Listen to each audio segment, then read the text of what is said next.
Alto, and I am your worship associate, and I go by the pronouns he, his, him.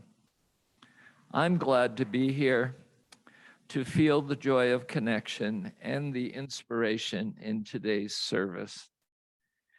Ours is a welcoming congregation where there are no bounds to love, justice, and joy, nor to personal circumstances, economic, gender, age, etc.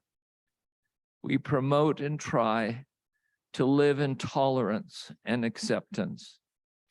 May you find healing here, sanctuary here, love and support here, and opportunities to share with and support others here. Come as a seeker, a wanderer, a finder, and a giver. If you're a first-timer to the Unitarian Universalist Fellowship of Northern Nevada, you're blessed. We are blessed by your presence being here. In person, you can connect with me or one of the greeters to give you more insights to Unitarian Universalism. You can also connect on our website, which is, of course, uufnn.org, or call our office. We have reinstituted our blue sheets, which indicate joys and concerns that you may want to share. And if you'll put them in the back, there's a chalice, a candle being lit, and you can fill this out, and eventually it will be acted on. Now, we'd like to greet one another. If you're virtual, give a wave, hold a sign, or chat in the chat box. If you're here, we can make it a wave, we can make it a bow, we can make it an elbow bump or a hug. Please be mindful of those who continue to mask and keep social distance. Please welcome each other until the sound of the singing bowl.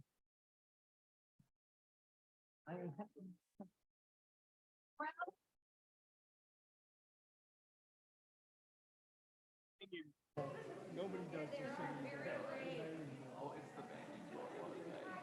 Well, nobody does the singing That's bowl. true, it's true. Well, they call it the singing bowl. Because it is a singing bowl. I know. It'll sing if you play it properly. It sounds really good. Yeah, okay. Bang it. You should learn to sing it. You should learn to sing it. I will. Well, you have to bang it so they can hear it, though. You don't think so? We got 10 people in there. It does. You might have a point. Exactly.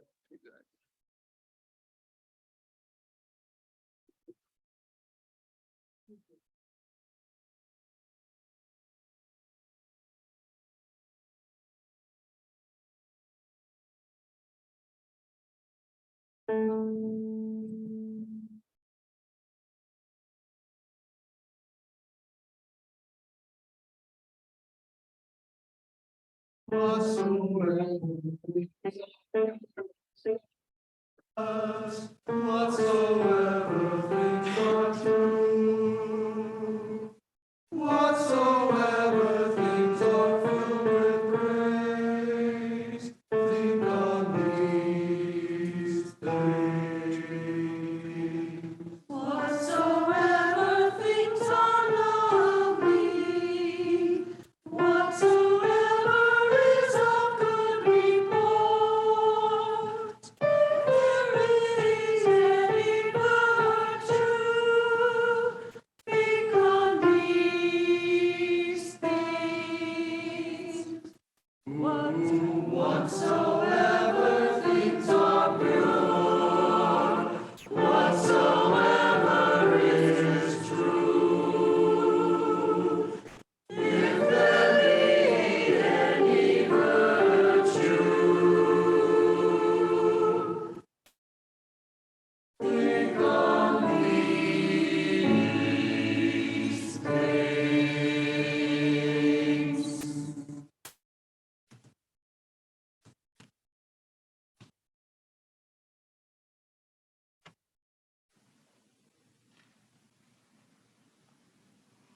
These are the words of Reverend Bill Schultz.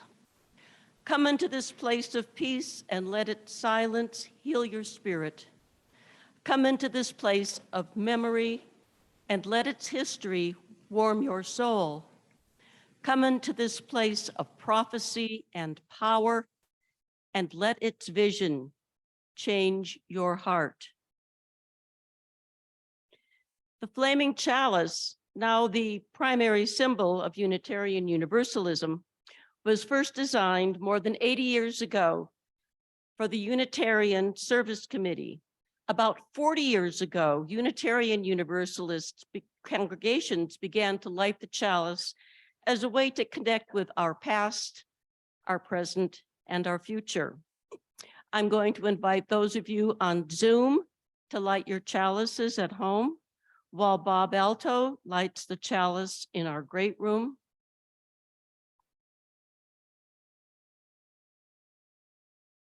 And please join me in our chalice lighting words. Love is the spirit of this church, and service is its law. This is our great covenant to dwell together in peace, to seek the truth in love, and to help one another.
Now is the time in our service to share our bounty to keep the lights on and the work of this congregation going. For those of you who are here present, we'll be passing the basket. If you are following on virtually, text UUFNN to 73256. That's 73256. Hit send and follow the giving instructions. You can also mail a check at 780 Del Monte Lane, Reno, 89511, or donate online on our website using our secure payment service. This month's Share the Plate recipient is Eddie House, founded in 2011. Eddie House works through Northern Nevada with houseless and at-risk youth to develop the life and job skills necessary for sustainable independence. In addition, Eddie House provides a daytime drop-in center and overnight shelter for homeless, runaway, foster, and other young people in need of assistance. Now, let the offering begin.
Please join with David and me in blessing our offerings to the work of this fellowship, which is helping more people grow in love, faith, justice, and joy. We dedicate ourselves, and these are offerings.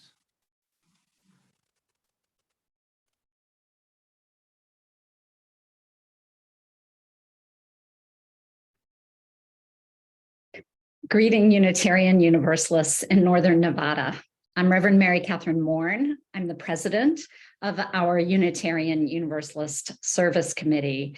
And I'm so grateful for this invitation to join you virtually for your worship service this morning and for your interest in our work at UUSC, and to many of you for your incredible, generous support that makes our work possible. Special greetings to my colleague Karen, and I have so much respect for her wonderful ministry with you, and to your congregation and the great work you are doing in the local community. We're grateful at UUSC that you also have a commitment to contributing to global issues and to the mission of UUSC, which is to dismantle systems that oppress in our work with partners around the world and create new systems that uphold the rights of all people. Your support for UUSC makes this work possible. I wanted to just briefly share one of the ways that your support has made a difference in these last months. I know that many of you saw the coverage of the Conference of Partners, the COP event that took place in the fall in Egypt. And you may not know that UUSC, actually for the last 4 or 5 years, one of the ways UUSC has supported our partners working on climate justice and climate displacement, is by supporting their attendance at these annual meetings, these COP meetings, the Conference of Partners.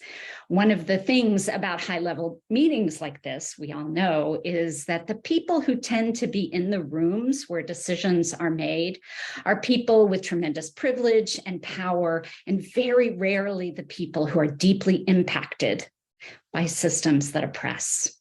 So one of our strategies at UUSC is to interrupt that pattern and ensure that people who are impacted by injustice, and in this case by the climate crisis globally, are present, are able to share their own experiences and their stories, and to offer their own wisdom and success in responding to the crises that they are facing.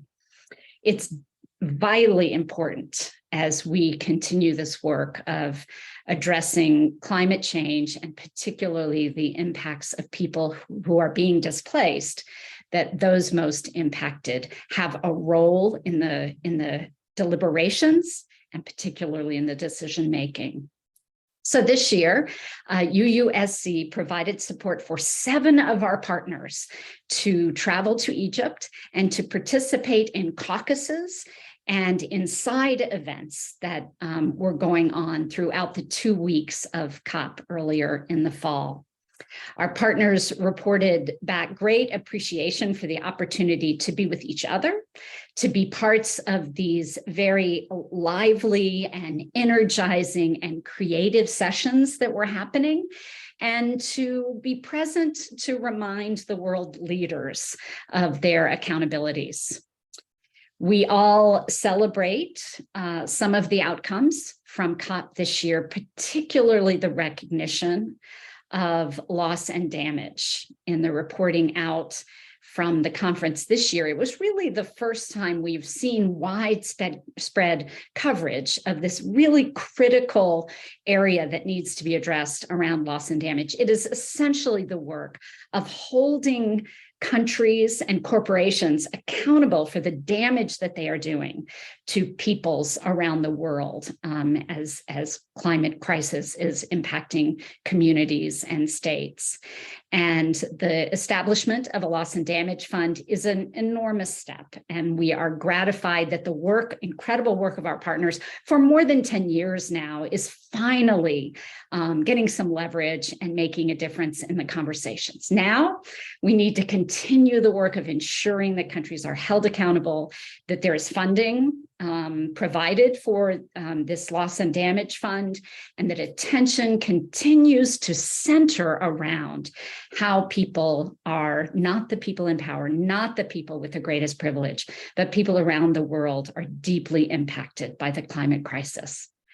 Because of your support for our UUSC, your membership, your generous contributions, 7 partners from around the world, 6 from communities in the Pacific, and 1 from the Bahamas, from an organization called Equality Bahamas, were in Egypt, lifting their voices, sharing their stories, and carrying the values of human rights into vital global conversations for change. Thank you so much for your support, all of you. And we look forward to future opportunities to be with you, perhaps in person again, and to get to know you and your interests in advancing human rights. Thank you so much.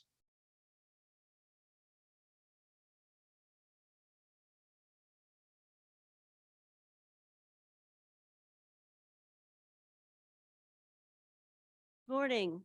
My name is Gaia Brown. My pronouns are she, her. I'm going back 48 years to when I was a very new, very young Unitarian Universalist religious educator, creating and conducting a Sunday service on my own for the first time.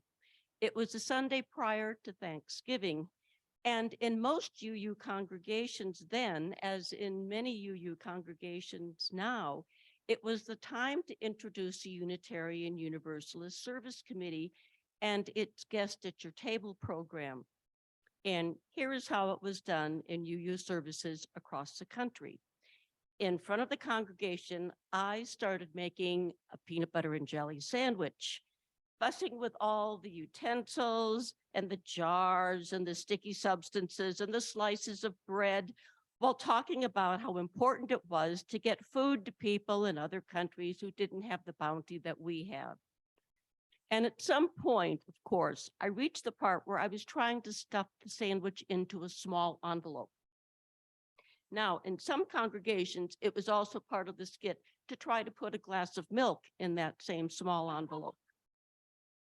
Anyhow, my efforts were interrupted by some savvy member of our congregation who told me there was a much easier way to help food-challenged folks, and that was by participating in the UU Service Committee Guest at Your Table program. And that meant assembling a little cardboard box. Those of you who, we had them years ago in this congregation too, looked like a little bank. And put it on your kitchen table so that each day you'd put your spare change in it or whatever. And then Christmas Eve, everybody came with their box and it got presented. And and they'd be collected, and the proceeds would go to feed the hungry around the world, courtesy of the service committee. Now, that little skit was done annually for I don't know how many years. Every religious educator knew it and did it. Maybe because supporting the service committee was seen as a way we were able to introduce our children into being socially active. For congregations, it was essentially the guest at your table, a children's program. Well, having just heard from Mary Catherine Moore, you know that UUSC is definitely, it's grown to really no longer be anything considered like a children's program. It's no longer guests at our kitchen tables that we're talking about, but partners around the world with whom we support in their self-determination to overcome systems of oppression.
From our hymnal, the words of Adrian Rich. My heart is moved by all I cannot save. So much has been destroyed. I have to cast my lot with those who age after age perversely, with no extraordinary power, reconstitute the world.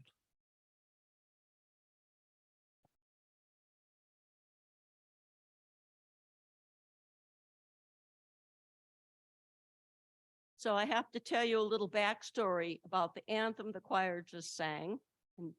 And we got the entire poem from Bob.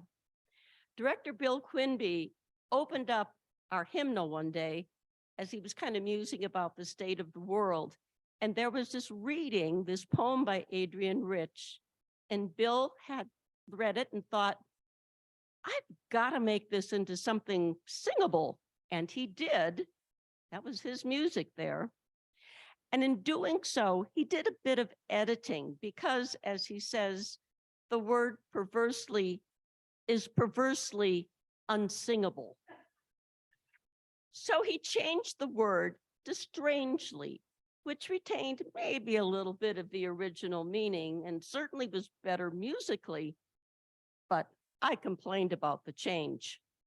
So began, as often happens, a debate in the choir until it was finally decided to make the word bravely.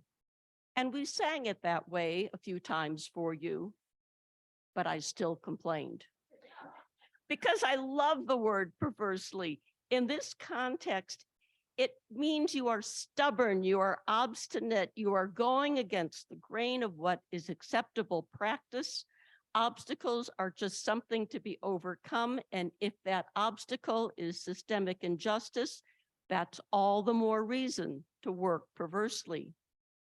Here is more about the mission of UUSC, and I'm reading this from the 2020 annual report. Human rights abuses can invariably be traced back to entrenched power structures built to advantage a select few by systematically denying the rights of many. Our mission obligates us to uproot the deepest causes of oppression and foster equitable alternatives. If we were to address the harms without holding the systems accountable for creating the harms in the first place, we would effectively be incentivizing the root causes of injustice to persist. Dismantling systems of oppression and replacing them with just, equitable, and regenerative alternatives is essential to preventing the human rights abuses of the future. This report, the UUSC report, illustrates just some of the ways we currently those who currently in power choose to wield it in an authoritarian way by attacking the foundations of a democratic society and the ties that bind communities together. So UUSC works perversely. You better believe it does. One Thursday last February, Lloyd and I were sitting in at our kitchen counter. We were participating in a Zoom meeting with the service committee, and one of our partners, a Burmese woman, was describing the tragedy facing the tens, if not hundreds of thousands of Rohingyans who were barely surviving in refugee camps in Pakistan. And she was speaking of an entire generation lost, children and youth who had no access to education and who, if they might eventually be able to return to Burma, would have no means of making lives for themselves. UUSC can rightfully take pride in being one of the primary organizations to finally get the US government to declare the military murder and oppression of Rohingyans to be genocide. But that day, many of us on the Zoom call were uncomfortable and embarrassed that we could not concentrate on the Rohingyans. We were, many of us, distracted by the breaking news on our phones, telling us about the invasion of Ukraine.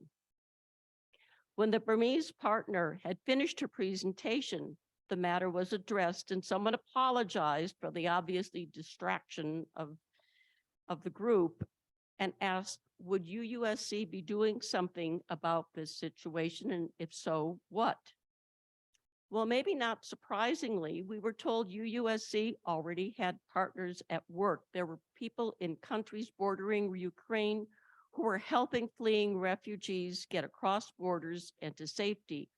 Partners like the Hungarian Helsinki Committee were experienced in working with refugees as they had for years been working with Syrian refugees.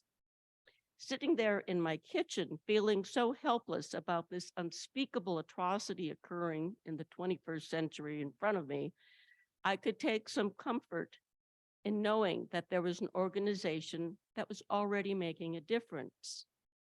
As an aside here, there was also at a later date a discussion about how much more viscerally we had been affected by the invasion of Ukraine than we were about what was happening with the Rohingyans, because the Ukrainians are generally white, from a Judeo-Christian culture. They're more like we are, and atrocities happen to people who are other than us. I'm just putting that out there because it's something I'm working on. But back to the legacy of UUSC.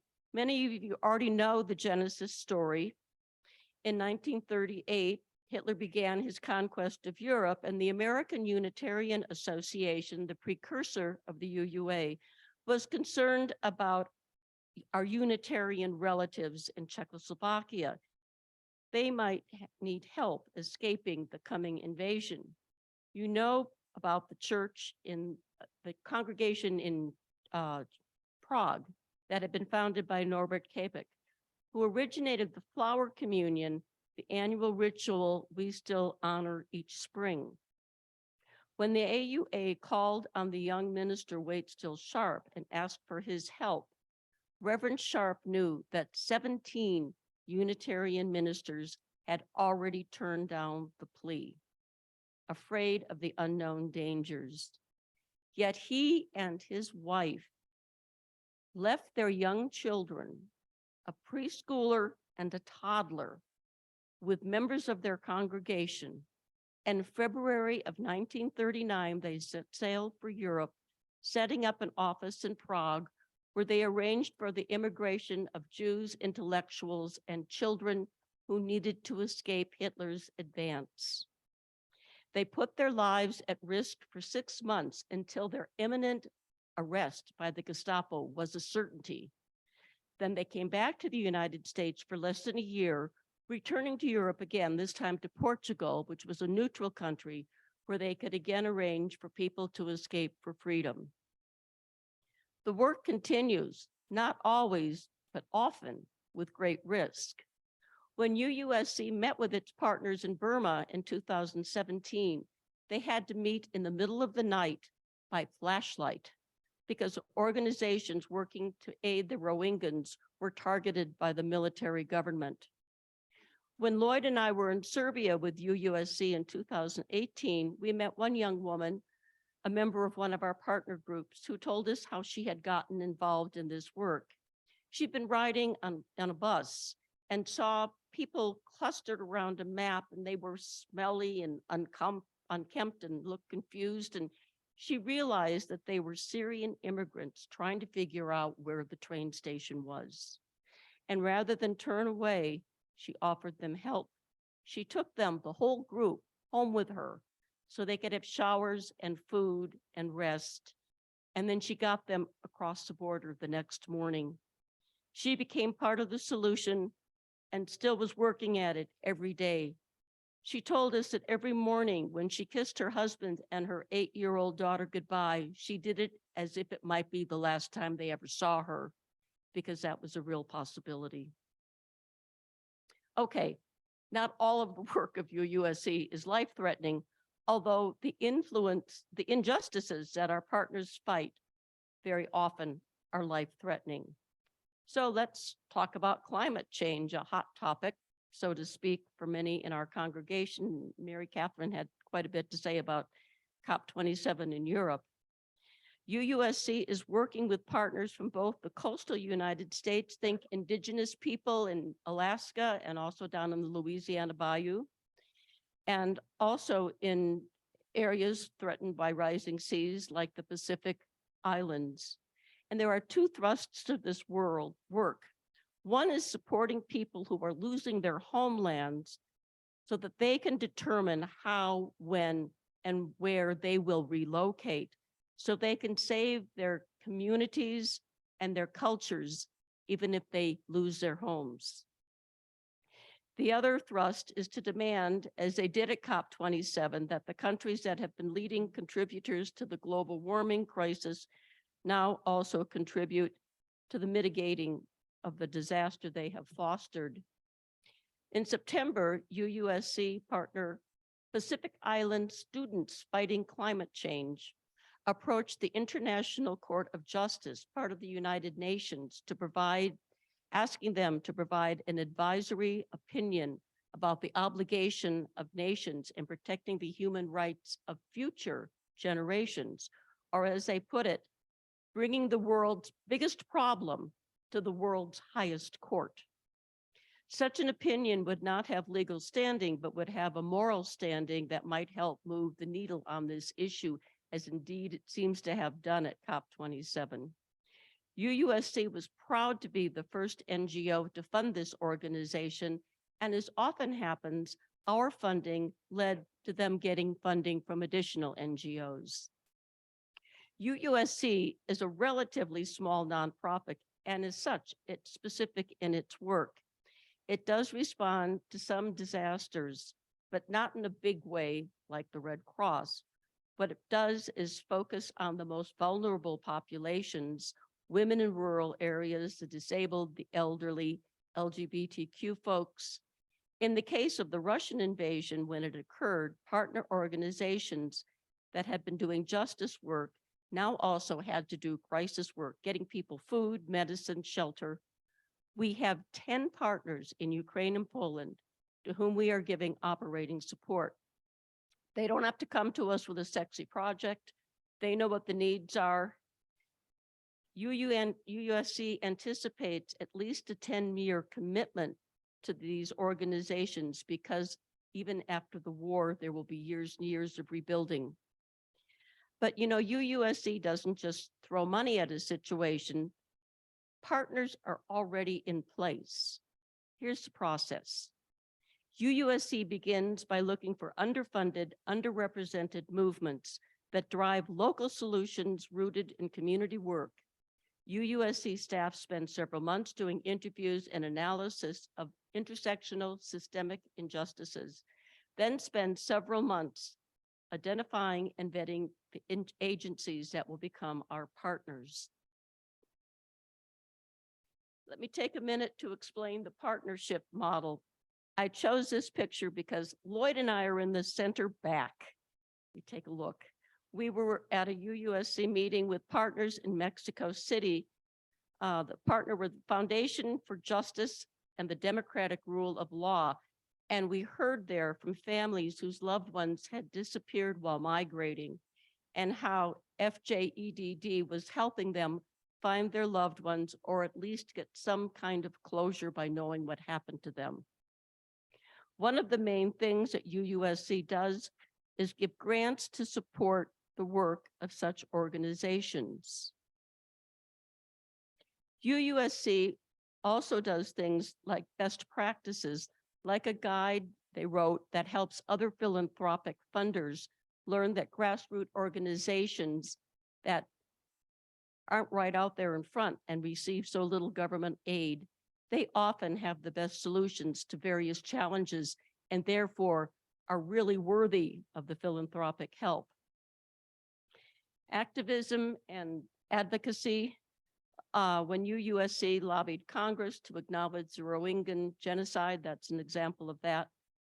Networking and capacity building and strategic communication, UUSC sent those 7 participants to COP27, and next month, UUSC will be going to Cuba, in part to facilitate the meeting of partners from Central American countries who can't safely travel in those countries. They will be able to meet each other for the first time and share their stories and their strategies. Last thing up on that slide, leadership training and justice education. I'll get to that in a moment. Here's an example of what our funding can do. I love this picture, how much it shows. You see that van.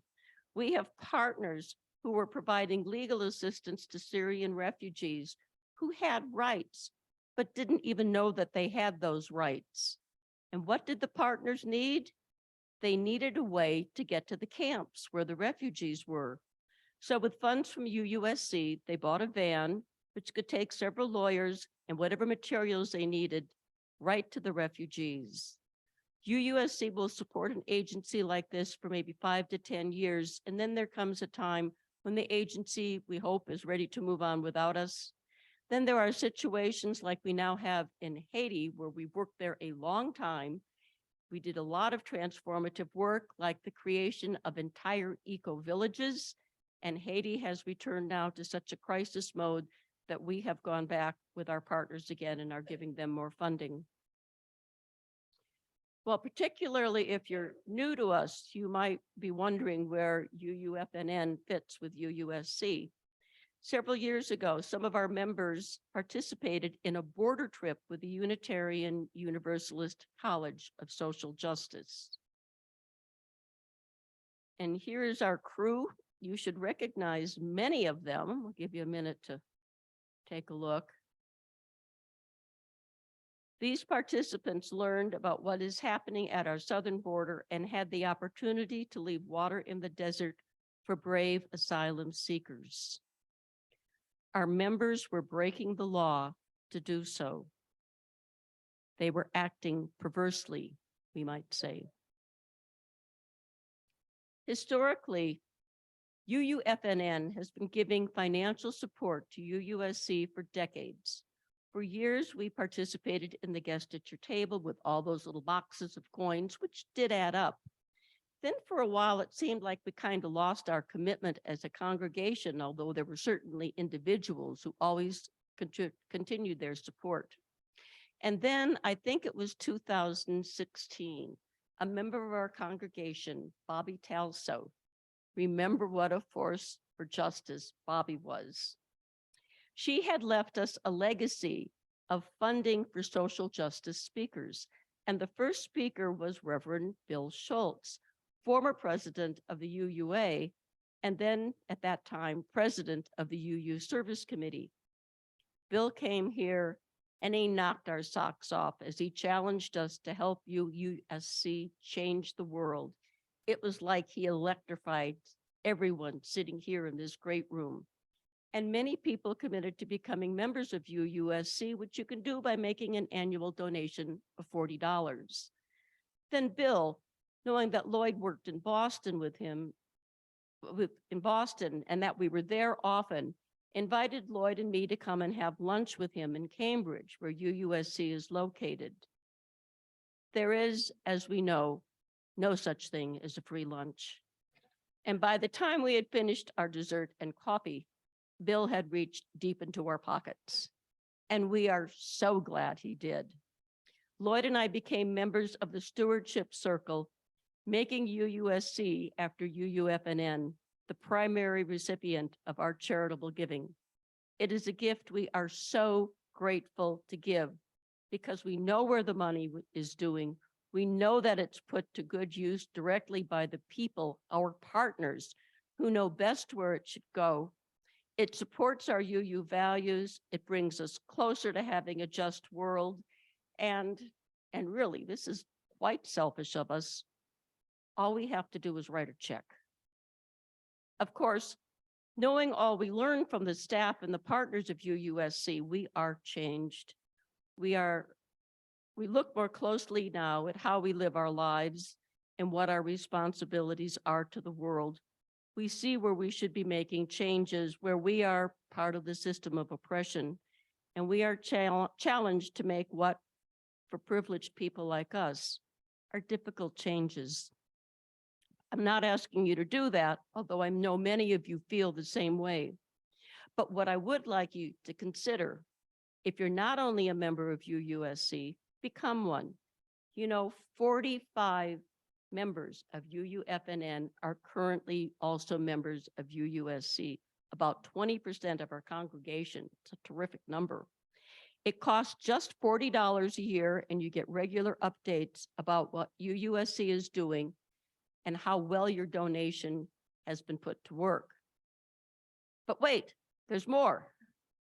If you give $150 to UUSC, the congregation of Shelter Rock and Manhasset, New York, will match your gift dollar for dollar, so that a gift of 150 becomes 300, 250 becomes 500. It's like magic. And just as a small aside, the Shelter Rock congregation became multi-millionaires in the 1960s, because in the 1930s, it was gifted some German oil and gas stocks, which lay unnoticed for decades. And then, well, you can imagine what happened. The stocks were sold long ago, but the bonanza continues, and we are grateful to Shelter Rock. But then also, to make things more interesting, here's another match, and this one is from Lloyd and me. And here's how it will work. We will match your gift, even if it doesn't reach the Shelter Rock amount. So if you become a member at $40, UUSC will get $80.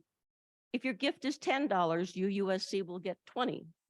And if your gift is 150 or more, it will be matched both by Shelter Rock and by Lloyd and me, tripling it. So your 150 becomes 450, your 200 becomes 600, and so on.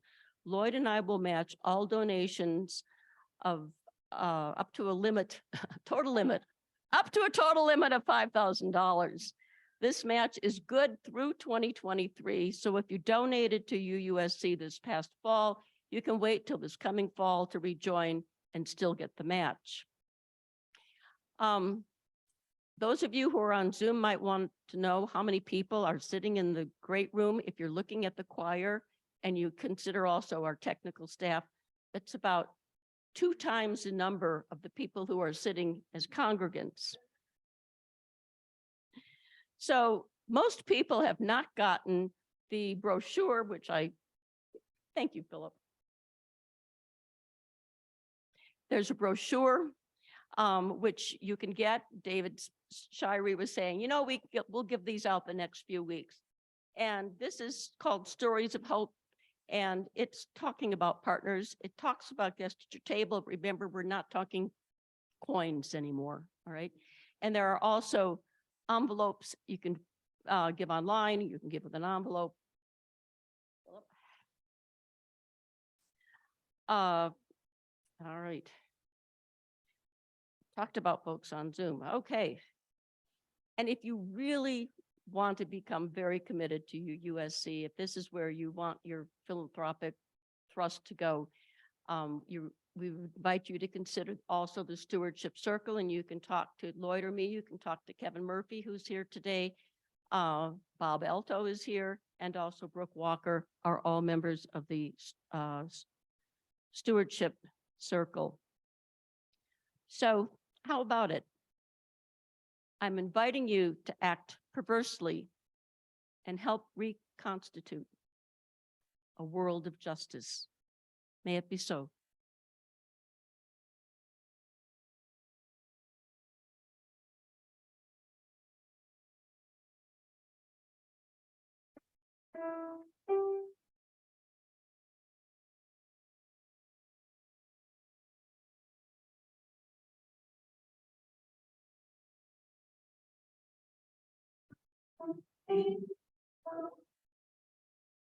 In the place where you stand, through the sky, through the land, do you hear,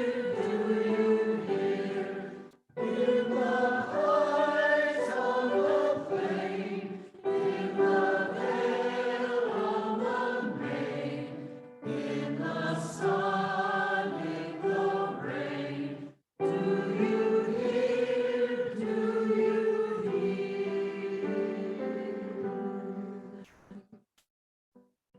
Through the moor, through the brush, through the throng, through the crush, do you hear in the hush of your soul, hear the cries echo still, hear the heart's call to will, hear a sigh startling shrill, in your soul, in your soul.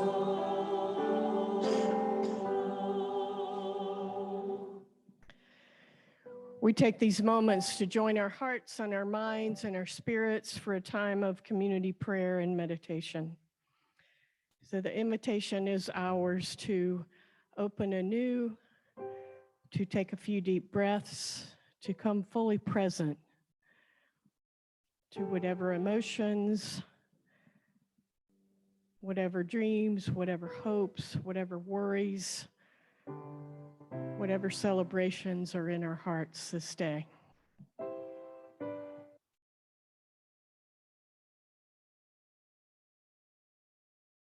We hold together this morning our outrage and our broken hearts over yet another Black man whose life was taken by police, Tyre Nichols in Memphis, who was a father, a son, a photographer. And we recommit ourselves to do everything that we can to help fix a broken system.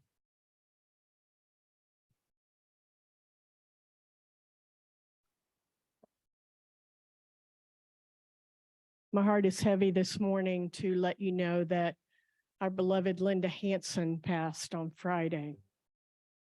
She was in the hospital having a procedure and had some complications, and we certainly hold Linda's family and her friends. They are all together, and probably a service for Linda will be on March 11th. It's tentative at this point, but we'll let you know the final details as they unfold this week.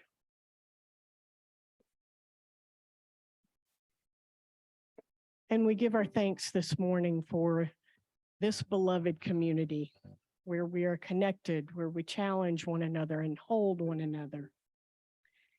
And we give thanks this morning for the UUSC and all the difference that this organization, on behalf of all of us, is making worldwide, and our opportunity to participate in global activism and in making a difference.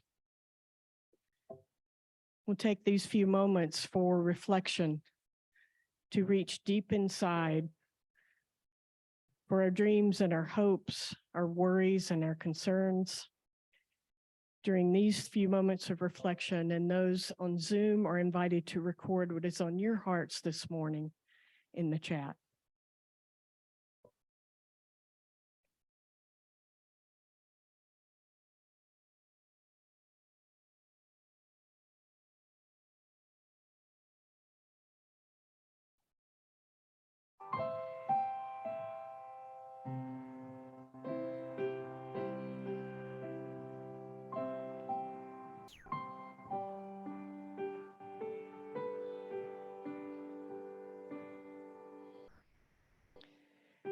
And so it is that we gather all that is on our hearts this day, even those things that are held in such deep places we have no words. And we know that they are held together in the heart of love. And we offer our gesture one to another that has been our custom. One hand on the heart, the palm extended forward as a way that we say, we are all in this together and we are stronger together. Blessed be, and amen.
Like to remind you, for those who are present, that you can fill out the blue joys and concerns.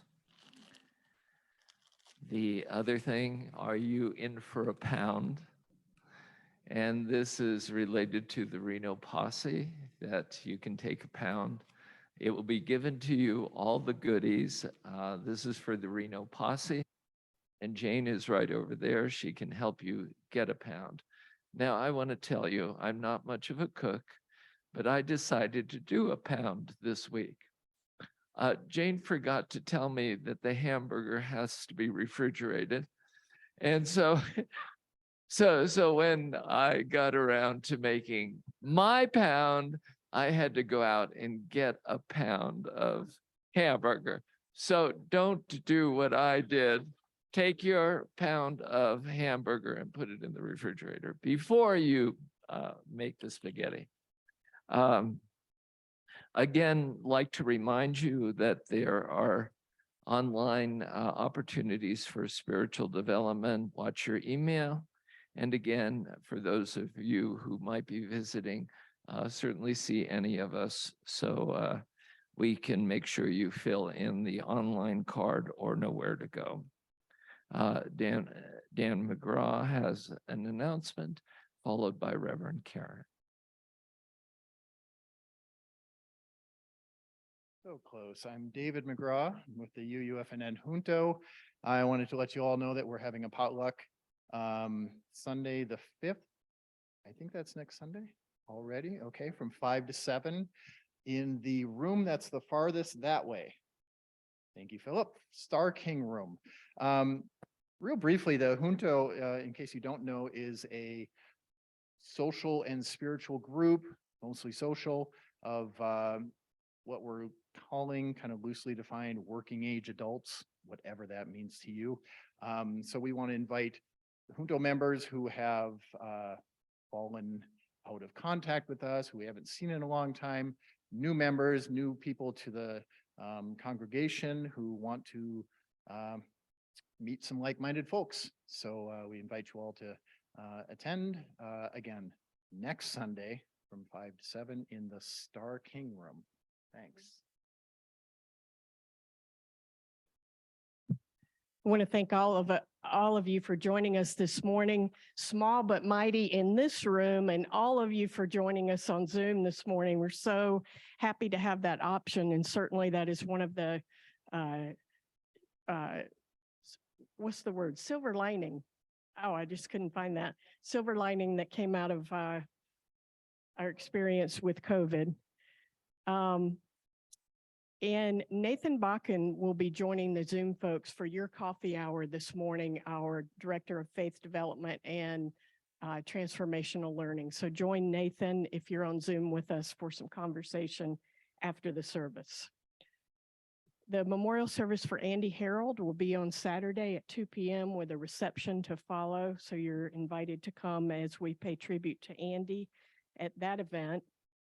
And many of you know, we have talked about Washoe County has voted recently to criminalize houselessness by charging fines for folks who set up camp. And we're doing everything we can to fight that. And so they're going to revisit this issue in March, and we're going to have a letter writing campaign here after services, several of the services in February. So watch your email and please participate in that when we do that letter writing in the next few weeks. And I believe that is everything for this morning. So please rise in body or spirit for our closing song, Wake Now My Senses.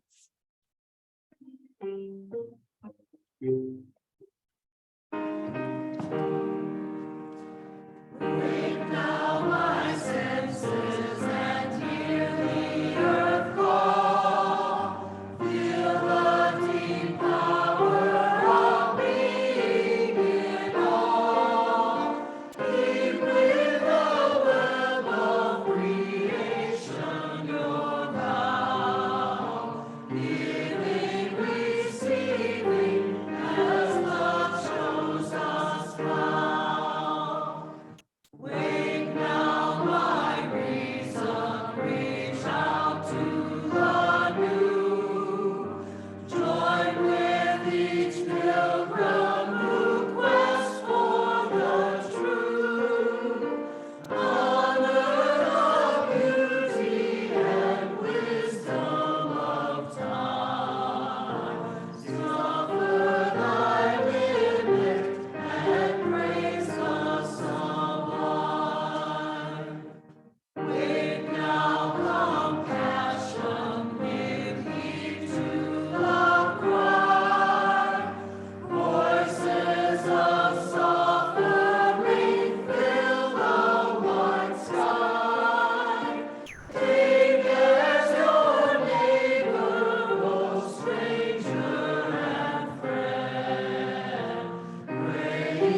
remain standing in body or spirit for these closing words by the Reverend Bill Schultz.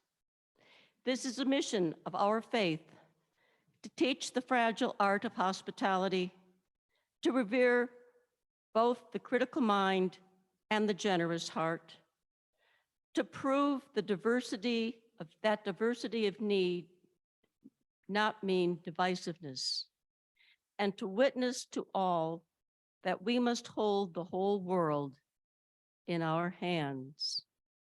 And remain standing for the benedictions.